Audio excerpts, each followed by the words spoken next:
Going Postal, Chapter 7a, Post Haste. The nature of Boris the Horse, Foreboding Tower, Mr. Lipwick cools off, the lady with buns on her ears, invitation accepted, Mr. Robinson's box, a mysterious stranger. Hobson had tried Boris as a racehorse, and he would have been a very good one were it not for his unbreakable habit of, at the off, attacking the horse next to him and jumping the railings at the first bend. Moist clapped his hand onto his hat, wedged his toes into the belly band, and hung onto the reins as Broadway came at him all at once, carts and people blurring past, his eyeballs pressing into his head. There was a cart across the street, but there was no possibility of steering Boris. Huge muscles bunched, and there was a long, slow, silent moment as he drifted over the cart. Horses slid over the cobbles ahead of a trail of sparks when he landed, but he recovered by sheer momentum and accelerated. The usual crowd around the Hopwards gate scattered, and then filling the horizon, there were the plains. They did nothing to Boris' mad horse brains. All that space nice and flat, with only a few easily jumped obstacles like trees. He found extra muscle and speeded up again, bushes and trees and carts flying toward him. Moist cursed the bravado with which he'd ordered the saddle taken away. Every part of his body now already hated him. But in truth, Boris, once you got past the pineapple, wasn't too bad a ride. He'd hit his rhythm, a natural single-footed gait. His burning eyes were focused on the blueness. His hatred of everything was for the moment subsumed by the sheer joy of space. Hobson was right. You couldn't steer him with a mallet, but at least he was headed in roughly the right direction, which was away from his stable. Boris didn't want to spend the days kicking the bricks out of his wall while waiting to throw the next bumptious idiot off. He wanted to bite the horizon. He wanted to run. Moist carefully removed his hat and gripped it in his mouth. He didn't dare imagine what had happened if he lost it, and he needed to have it on his head at the end of the journey. It was important. It was all about style. One of the towers of the Grand Trunk was ahead and slightly to the left. There were two in the 20 miles between Ankh-Morpork and Stolat, because they were taking almost all the traffic of lines that stretched right across the continent. Beyond Stolat, the trunk began to split into tributaries. But here, flashing overhead, the words of the world were flowing. Rather, they should be flowing, but the shutters were still. As he drew level, Moist saw men working high up on the open wooden tower. By the look of it, a whole section had broken off. Ha! So long, suckers, that'd take some repairing, with an overnight attempt at a delivery to Pseudopolis, maybe. He talked to the coachman. It was not as if they'd ever paid the post office for their damn coaches, and it wouldn't matter if the clacks got repaired in time either, because the post office would have made the effort. The Clacks Company was a big bully, sacking people, racking up the charges, demanding lots of money for bad service. The post office was the underdog, and an underdog can always find somewhere soft to bite. Carefully he eased more of the blanket under him. Various organs were already going numb. The towering fumes of Ankh-Morpork were falling far behind. Stolat was visible between Boris's ears and a plume of lesser smokes. The tower disappeared astern, and already Moist could see the next one. He'd ridden more than a third of the way in 20 minutes, and Boris was still eating up the ground. About halfway between the cities was an old stone tower, all that remained of a heap of ruins surrounded by woodland. It was almost as high as the Clacks Tower, and Moist wondered why they hadn't simply used it as one. It probably was too derelict to survive a gale under the weight of the shutters, he thought. The area looked bleak, a piece of weedy wilderness in the endless fields. If he had spurs, Moist would have spurred Boris on at this point, and would probably have been thrown, trampled, and eaten for his pains, which would have been agonizing. Instead, he lay low over the horse's back and tried not to think about what this ride was doing to his kidneys. Time passed. The second tower went by, and Boris dropped into a canter. Stolat was clearly visible now.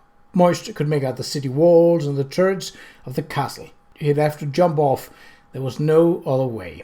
Moist had tried out half a dozen scenarios as the walls loomed, but nearly all of them involved haystacks. The one that didn't was the one where he broke his neck. But it didn't seem to occur to Boris to turn aside. He was on a road, the road was straight, it went through this gateway, and Boris had no problem with that. Besides, he wanted a drink. The city streets were crowded with things that couldn't be jumped or trampled, but there was a horse trough. He was only vaguely aware of something falling off his back. Stolat wasn't a big city. Morris had once spent a happy week there, passing a few $1 bills, pulling off indignant air trick twice, and selling a glass ring on the way out. Not so much for the money as out of permanent fascination with human deviousness and gullibility. Now he staggered up the steps of the town hall, watched by a crowd. He pushed open the doors, slammed the mail bag on the desk of the first clerk he saw. "Mail from Ankh-Morpork," he growled. "Started out at 9, so it's fresh, okay?" "But it's only just struck 10:15. What mail?" Morris tried not to get angry. He was sore enough as it was. "See this hat," he said, pointing. "You see it? That means I'm the Postmaster General of Ankh-Morpork. This is your mail. In an hour I'm going back again, understand? If you want mail delivered to the big city by 2 p.m. Ouch. Make that 3 p.m. Then put it in this bag. These," he waved a wad of stamps under the young man's nose, "are stamps. Red ones 2 pence, black ones a penny. It'll cost 11 pence per letter. Got it? You sell the stamps, you give me the money, you lick the stamps and put them on the letters. Express delivery guaranteed. I'm making you acting postmaster for an hour. There's an inn next door. I'm going to find a bath. I want a cold bath, really cold. Got an ice house here, as cold as that. Colder, ooh, colder. And a drink and a sandwich, and by the way, there's a big black horse outside. If your people can catch him, please put a saddle on him and a cushion and drag him around to face Ankh-Morpork. Do it." It was only a hip bath, but at least there was an ice house in the city. Moist sat in a state of bliss among the floating ice, drinking a brandy, and listened to the commotion outside. After a while there was a knock on the door, and a male voice inquired, "Are you decent, Mr. Postmaster?" "Thoroughly decent, but not dressed," said Moist. He reached down beside him and put his winged hat on again. "Do come in." The mayor of Stolat was a short, bird-like man who'd either become mayor very recently or immediately after the post had been held by a big fat man, or thought that a rope that trailed several feet behind you and a chain that reached to the waist was the look for civic dignitaries this year. Joe Camel, sir," he said nervously. "I'm the mayor here." "Really? Good to meet you, Joe," said Moist, raising his glass. "Excuse me if I don't get up. Your horse, has run away after kicking 3 men, I'm sorry to say." "Really? He never usually does that," said Moist. "Don't worry, sir, we'll catch him, and anyway, we can let you have a horse to get back on. Not as fast, though, I dare say." "Oh, dear," said Moist, easing himself into a new position among the floating ice. "That's a shame." "Oh, I know all about you, Mr. Lipwick," said the mayor, winking conspiratorially. "There were some copies of the Times in the mailbag. A man who wants to be up and doing you are. A man full of whim you are. A man after my own heart you are. You aim for the moon, you do. You see your target and you go for it hell for leather, you do. That's how I does business too. You're a go-getter, just like me. I'd like you to put it in here, sir." "What, where?" said Moist, stirring uneasily in his rapidly becoming lukewarm tub. "Oh," he shook the proffered hand. "What is your business, Mr. Camels?" "I make parasols," said the mayor. "And it's about time that Clack's company was told what's what. It was all fine up until a few months ago, I mean. They made you pay through the nose, but at least stuff got where it was fast as an arrow. But now it's all these breakdowns and repairs, and they charge even more, mark you. And they never tell you how long we're going to be waiting. It's always very shortly. They're always sorry for the inconvenience, and they even got that written on a sign they hang up in the office. As warm and human as a thrown knife, like you said. So you know what we just done? We went around to the Clacks Towers in the city and had a serious word with young Davy, who's a decent lad, and he gave us back all the overnight clacks for the big city that never got sent. How about that, eh? Won't he get into trouble? He says he's quitting anyway. None of the boys like the way the company's run now. They've all been stamped for you, just like you said. Well, I'll let you get dressed, Mr. Lipwick. Your horse is ready." He stopped at the door. "Oh, just one thing, sir, about them stamps." "Yes? Is there a problem, Mr. Camels?" "Not as such, sir. I wouldn't say anything against Lord Visionary, sir, or Ankh-Morpork. said a man living 20 miles of a proud and touchy citizenry. But, it doesn't seem right licking and Morpok stamps. Couldn't you print up a few for us? We got a queen. She'd look good on a stamp. We're an important city, you know. I'll see what I can do, Mr. Camels. Got a picture of her by any chance? They'll all want one, he thought, as he got dressed. Having your own stamps could be like having your own flag, your own crest. That could be big. And I bet I could do a deal with my friend Mr. Spools. Oh, yes. Doesn't matter if you haven't got your own post office. You've got to have your own stamp. An enthusiastic crowd saw him off on a horse, which, while no Boris, did his best and seemed to know what reins were for. Moist gratefully accepted the cushion on the saddle too. That added more glitter to the glass. He'd ridden so hard he'd needed a cushion. He set off with a full mailbag. Amazingly, once again people had bought stamps just to own them. The Times had got around. Here was something new and people wanted to be a part of it. Once he was cantering over the fields, though, he felt the fizz die away. He was employing Stanley, a bunch of game but creaky old men, and some golems. He couldn't keep this up. But the thing was, you added sparkle. You told people what you intended to do, and they believed you could do it. Anyone could have done this right. No one had. They kept waiting for the clacks to be repaired. He took things gently along the road, speeding up when he passed the clacks tower that had been under repair. It was still under repair, in fact, but he could see more men around it and high up in the tower. There was a definite suggestion that repair work was suddenly going a lot faster. As he watched, he was sure he saw someone fall off. It probably wouldn't be a good idea to go over there and see if he could help, though, not if he wanted to continue to go through life with his own teeth. Besides, it was a long, long drop all the way down to the cabbage fields, handily combining death and burial at the same time.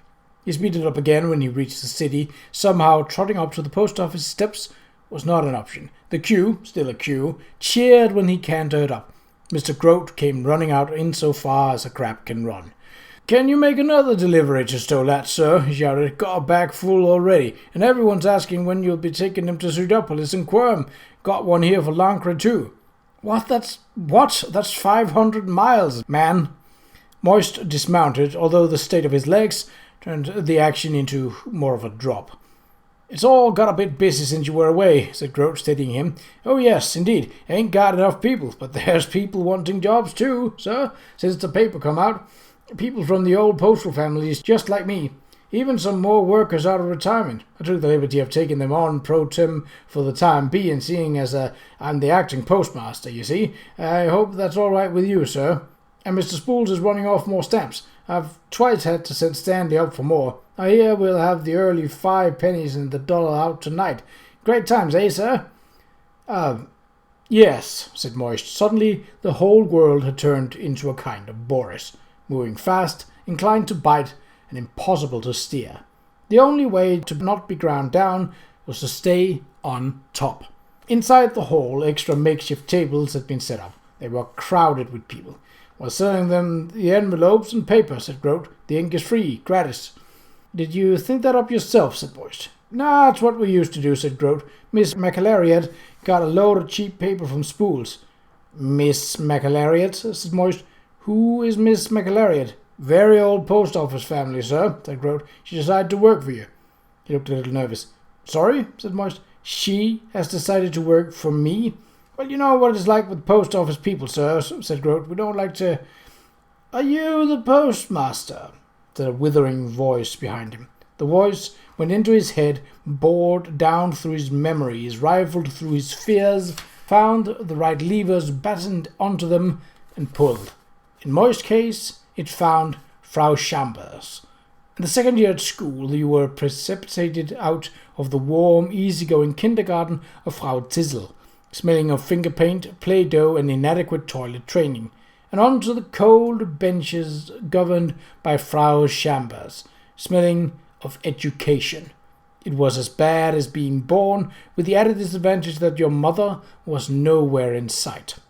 Moist automatically looked down. Yes, there they were, the sensible shoes, the thick black stockings that were slightly hairy, the baggy cardigan. Oh, yes, the cardigan. Frau Chambers used to stuff the sleeves with handkerchiefs. And the glasses and the expression like an early frost. And her hair was plaited and coiled up on either side of her head in those discs that back home in Überwald had been called snails. But in Ankh-Morpork put people in mind of a woman with curly iced bun clamped to each ear. "Now, look here, Miss McAlariat," he said firmly. "I'm the postmaster here. I'm in charge, and I do not intend to be browbeaten by a member of the counter-staff just because their ancestors worked here. I do not fear your clumpy shoes, Miss McAlariat. I smile happily in the teeth of your icy stare. Fie on you! Now that I'm a grown man, Frau Chambers, I will quake not at your sharp voice and will control my bladder perfectly, however hard you look at me. Oh, yes, indeed, for I am the postmaster, and my word here is law." That is what his brain said. Unfortunately, the words got routed through his trembling backbone on the way out of his mouth, and issued from his lips as an yes, which came out more as a squeak. "Mr. Lipwick, I ask you, I have nothing against them, but are these golems you are employing in my post office gentlemen or ladies?" the terrible woman demanded. This was sufficiently unexpected to jolt Moist back into something close to reality. "What?" he said. "I don't know. What's the difference? A bit more clay, a bit less clay? Why?" Miss McAlariat folded her arms, causing both Moist and Mr. Grote to shy backwards. "I hope you're not funning with me, Mr. Lipwick," she demanded. "What? Funning? I never fun." Moist tried to pull himself back together. What happened next, he could not be made to stand in a corner. "I do not fun, Miss McAlariat. I have no history of funning, and even if I was inclined to fun, Miss McAlariat, I would not dream of funning with you. What is the problem?" "One of them was in the ladies' restroom, Mr. Moist." Miss McAlariat. "Doing what? I mean, they don't eat, so—" "Cleaning it, apparently," said Miss McAlariat, contriving to suggest that she had dark suspicions on this point, "but I have heard them referred to as a mister."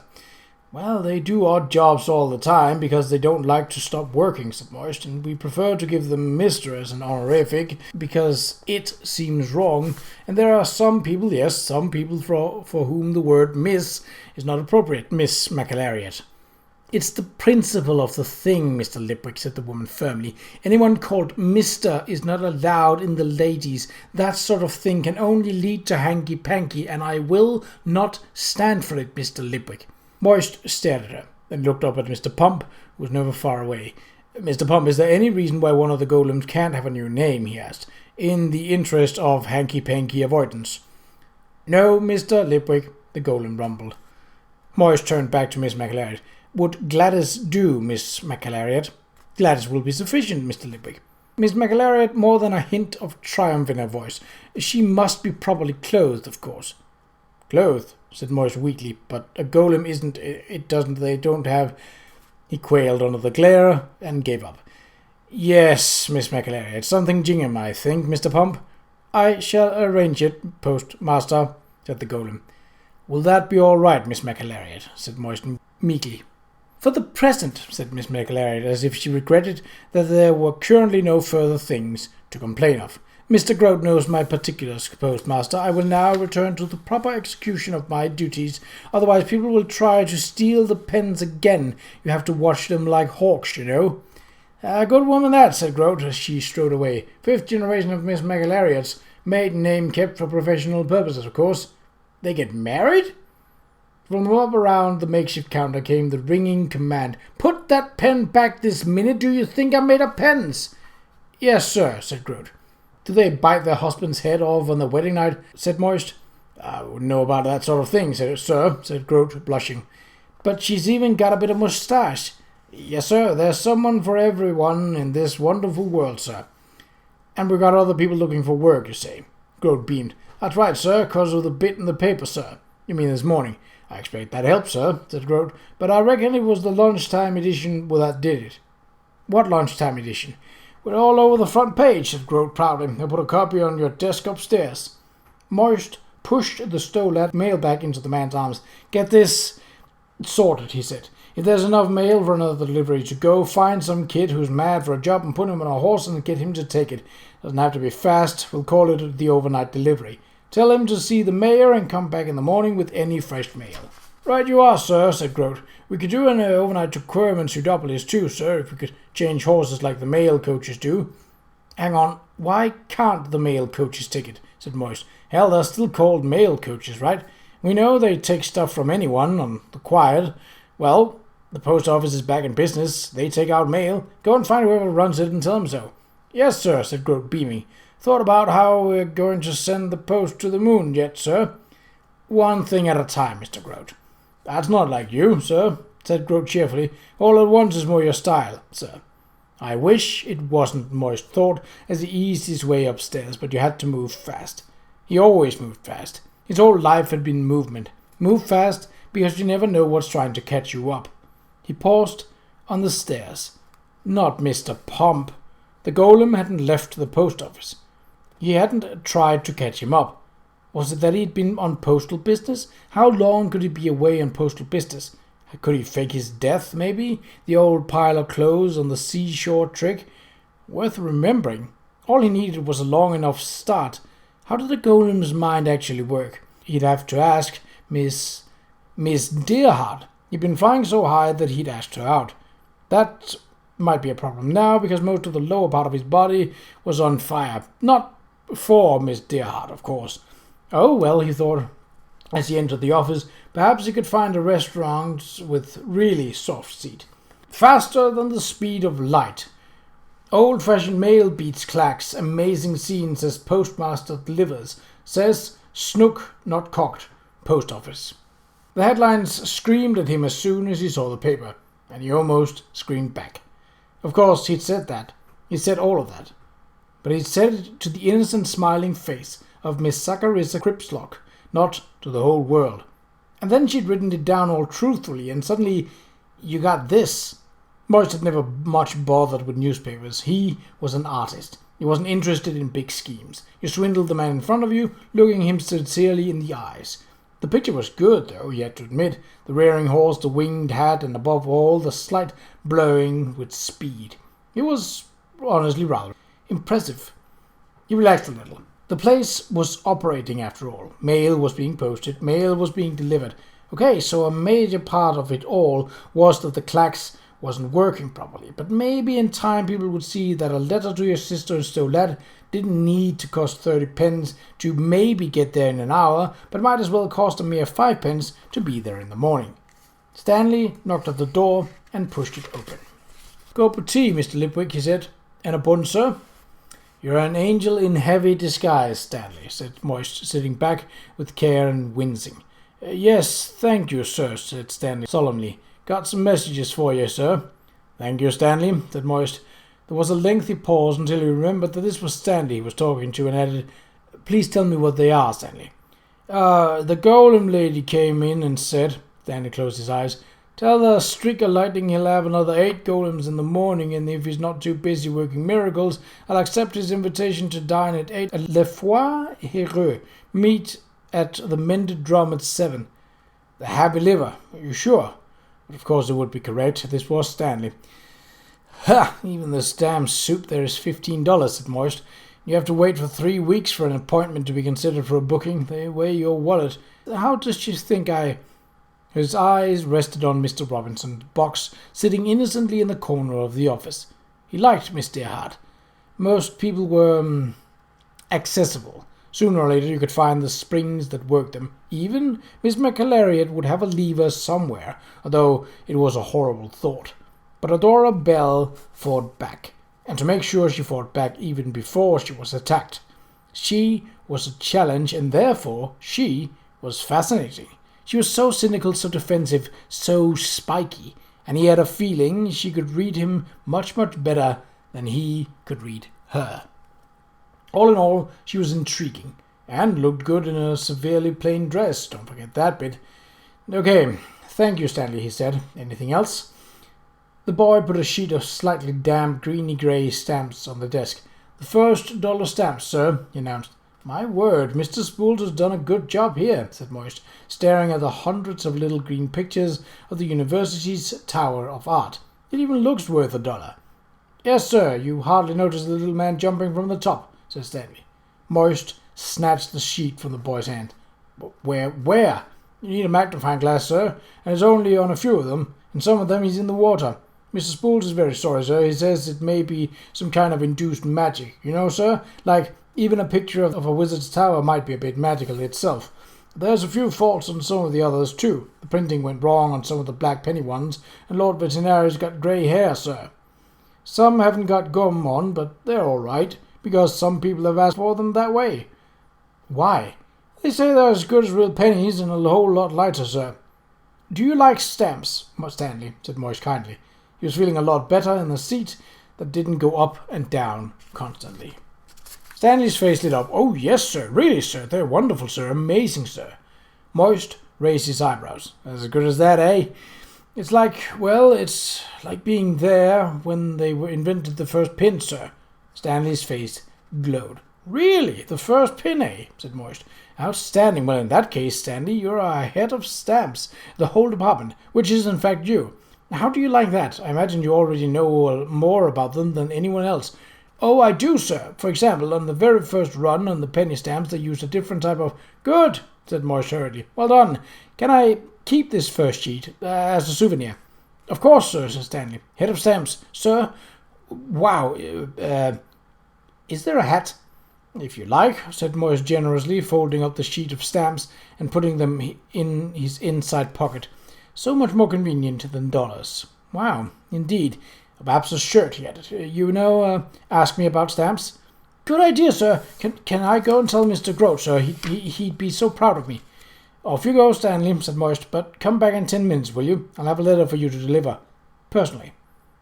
Stanley ran off. Moist opened the wooden box, which fanned out its trays obediently and flexed his fingers. Well, it seems that anyone in the city, had the paper printed by Teamer and Spools. Most thumbed through his recently acquired paper samples and spotted the Grand Trunk Company, as fast as light, from the office of the chairman.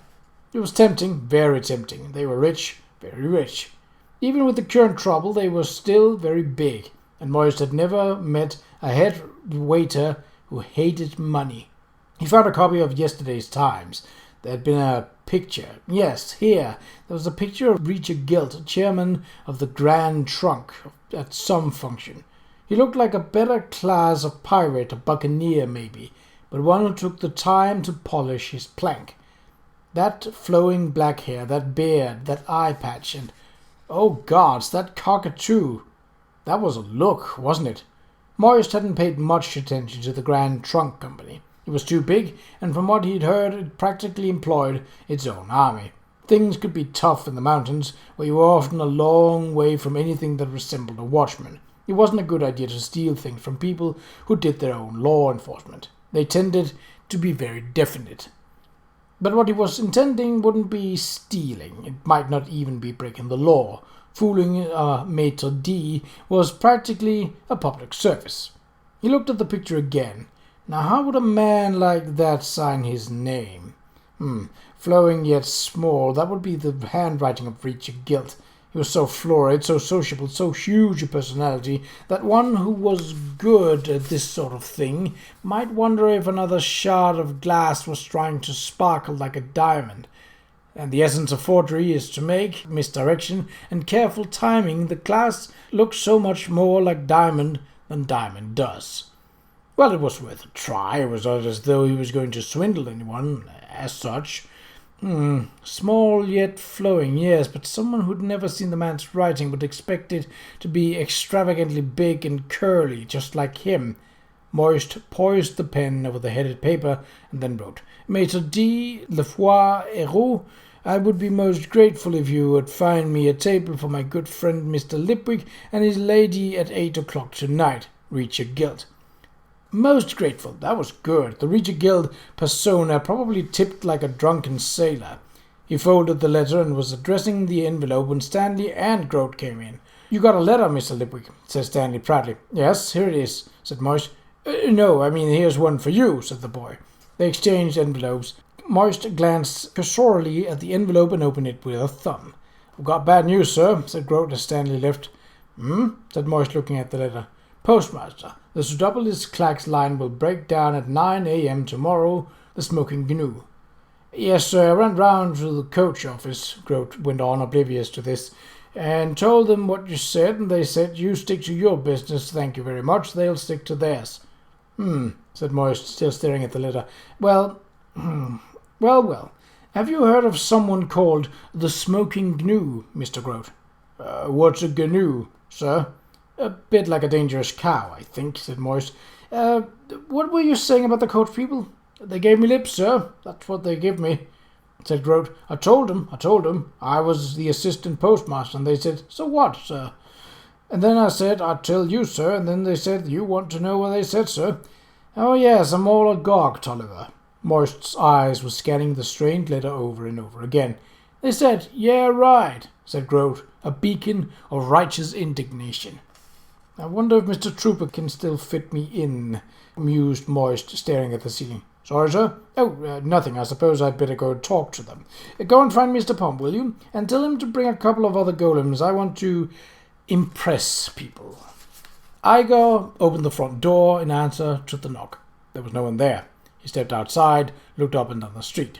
There was no one there. He stepped back inside, closing the door behind him, and no one was standing in the hall, his black cloak dripping rain, removing his wide, flat-brimmed hat. Ah, Mr. Gryle, sir, Igor said to the tall figure. I should have known it was you. Regis Guild asked for me, said Gryle. It was more a breath than a voice. The clan of Igors had a tendency to shuddering bred out of it generations ago. This was just as well. Igor felt uneasy in the presence of Gryle and his kind. The master is, expecting, he began, but there was no one there. It wasn't magic and Gryle wasn't a vampire. Igors could spot these things. It was just that there was nothing spare about him. Spare flesh, spare time, or spare words. It was impossible to imagine Gryle collecting pins or savouring wine or even throwing up after a bad pork pie. The picture of him cleaning his teeth or sleeping completely failed to form in the mind. He gave the impression of restraining himself with difficulty from killing you. Thoughtfully, Igor went down to his little room off the kitchen and checked that his little leather bag was packed just in case. In his study, Regis Guild poured a small brandy. Gryle looked around him with eyes that seemed not at home with the limited vistas of the room. And for yourself, said Guild. Water, said Gryle. I expect you know what this is about. No. Gryle was not a man for small talk, or if it came to it, any talk at all. You read the newspapers? Do not read. You know about the post office? Yes. How, may I ask? There's talk. Guild accepted that. Mr. Gryle had a special talent, and if it came as a package with funny little ways, well, then so be it. Besides, he was trustworthy. A man without any middle grounds. He'd never blackmail you because such an attempt would be the first move in a game that would almost certainly end in death for somebody. If Mr. Gryle found himself in such a game, he'd kill right now without further thought in order to save time and assume that anyone else would too. Presumably, he was insane by the usual human standards, but it was very hard to tell. The phrase differently normal might do instead. After all, Gryle could probably defeat a vampire within 10 seconds and had none of a vampire's vulnerabilities, except perhaps an inordinate fondness for pigeons. He'd been a real find. And you found out nothing about Mr. Lipwick, Guild said. Nope. Father dead, mother dead, raised by grandfather, sent away to school, bullied, ran away, vanished, said the tall figure. Wonder where he's been all this time, or who he has been. Gryle didn't waste a breath on rhetorical questions. He is a nuisance. Understood. And that was the charm. Gryle did understand. He seldom needed an order, you just had to state the problem. The fact that it was Gryle that you were stating it to went a long way toward ensuring that what solutions was likely to be. The post office building is old and full of paper. Very dry paper, said Guild. It would be regrettable if that fine old place caught fire. Understood. And that was another thing about Gryle. He really did not talk much. Especially did not talk about old times and all the other little solutions he had provided for Regis Guild. And he never said things like, what do you mean? He understood. Require $1,300, he said. Of course, Gilt said. I will clax it to you at your account in... We'll take cash, said Qa'Rajh. Gold? I don't keep that much around, said Gilt. I can get it in a few days, of course, but I thought you preferred... I do not trust the semaphore now. But our ciphers are very well. I do not trust the semaphore now, Qa'Rajh repeated. Very well. Description, said Qa'Rajh. No one seems to remember what he looks like, said Gilt, but he always wears a big golden hat with wings and he has an apartment in the building.